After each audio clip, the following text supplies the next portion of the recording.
এই না হলে বন্ধুত্ব।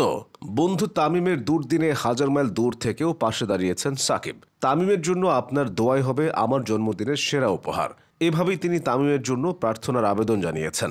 সাকিব তামিমের সম্পর্ক নিয়ে বহু জলঘোলা হলেও তামিমকে তিনি ভাই সম্বোধন করেছেন। সাকিবের এই একটা পোস্টই দেশের ক্রিকেট ভক্তদের এক কাতারে নিয়ে এসেছে।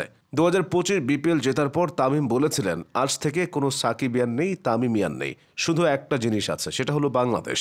সাকিবের আবেগঘন পোস্ট যেন সেই ঐক্যেরই ইঙ্গিত দিচ্ছে। তবে সময়টা যে বড্ড দেরি হয়ে গেছে। সাকিব তামিম দুজনের পথে এখন আলাদা, তারা কেউই নেই জাতীয় দলে। সমর্থকদের আশা ছিল শেষ বেলায় অন্তত দুজন কাঁধে কাঁধ রাখবেন, আবারও একসাথে ম্যাচ জেতাবেন। দেশের ক্রিকেটে তামিম সাকিবের বন্ধুত্বের গল্পটা প্রায় সবারই জানা। বয়সভিত্তিক দল থেকে জাতীয় দল এবং দীর্ঘ দেড় যুগের ক্যারিয়ার, এই দুজন ছিলেন বাংলাদেশের খুঁটি। তামিম ও সাকিব দুজনই বিকেএসপি থেকে উঠে এসেছেন। তাদের সম্পর্কে শুরুটাও হয় সেখানে। তামিমের সঙ্গে সাকিবের প্রথম দেখা অনূর্ধ্ব-15 দলের একটা ক্যাম্পে। এরপর অনূর্ধ্ব-17 আর অনূর্ধ্ব-19 দলেও তারা একসঙ্গে খেলেছেন। তবে বন্ধুত্বের বন্ধনটা শুরু হয় জাতীয় দলে আসার পর। একজন আরেকজনকে জানতে শুরু করেন, বোঝাপড়াটাও বাড়তে থাকে সময়ের সাথে।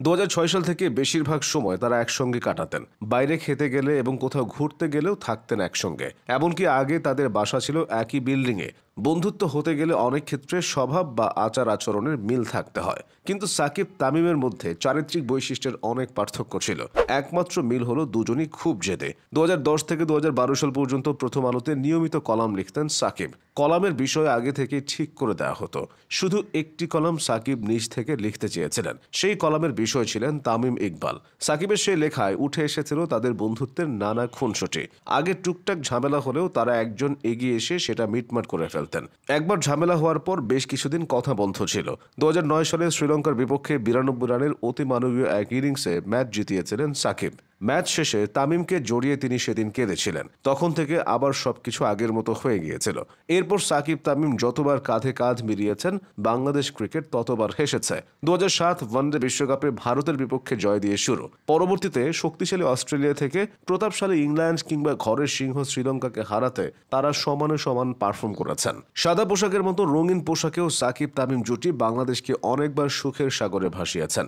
2022 সালে সাউথ আফ্রিকার বিপক্ষে ওয়ানডে সিরিজ জয়ের পর দুজন দুজনকে জড়িয়ে ধরেছিলেন। তবে তাদের বন্ধনটা এর আগে থেকেই নড়বড়ে হওয়া শুরু। 2023 সালের ফেব্রুয়ারিতে সংবাদ বেরিয়েছিল সাকিব তামিমের মাঝে নাকি কথা বলাও প্রায় বন্ধ। এর ফলে অস্বাস্থ্যকর হয়ে উঠেছিল ড্রেসিং রুমের পরিবেশ। জনপ্রিয় ক্রিকেট ওয়েবসাইট ক্রিকবাজের সাথে আলাপে বিসিবি সভাপতি নাজমুল হাসান পাপন সাকিব তামিমের ভেতর চলা তিক্ততা নিয়ে খোলামেলা অনেক কথা বলেছিলেন। তখন স্পষ্ট হয়ে গিয়েছিল সাকিব তামিমের বন্ধুত্বের রং গাঢ় থেকে ধূসর হয়েছে। এরপর 2023 বিশ্বকাপের ঠিক আগে টি স্পোর্টসকে দেওয়া এক সাক্ষাৎকারে তামিমকে নিয়ে বেশ কিছু মন্তব্য করেন সাকিব। তামিমের অধিনায়কত্ব ছাড়া এবং ব্যাটিং প্রসঙ্গে সাকিবের কথাগুলো দুজনের মাঝে আরও দূরত্বের সৃষ্টি করে। শেষ পর্যন্ত বিশ্বকাপে সাকিব ছিলেন দলের অধিনায়ক, যেখানে তামিমের খেলাই হয়নি। সাকিব আরও বেশ কিছু সময় জাতীয় দলে খেলেছেন, তবে তামিমের আর ফেরা হয়নি। সম্পর্কের উন্নতি হলেও দুজনকে তাই মাঠের ক্রিকেটে একসাথে দেখার সম্ভাবনা ক্ষীণ। তবে বাংলাদেশ ক্রিকেটের প্রয়োজনে সাকিব তামিমকে দরকার। 2019 বিশ্বকাপের পর কাঁধে কাঁধ মিলিয়ে ক্রিকেট সংস্কৃতি পরিবর্তনের স্লোগান তুলেছিলেন তারা। দুই বন্ধুর সেই ঐক্যটা এখনও প্রয়োজন টাইগার ক্রিকেটে।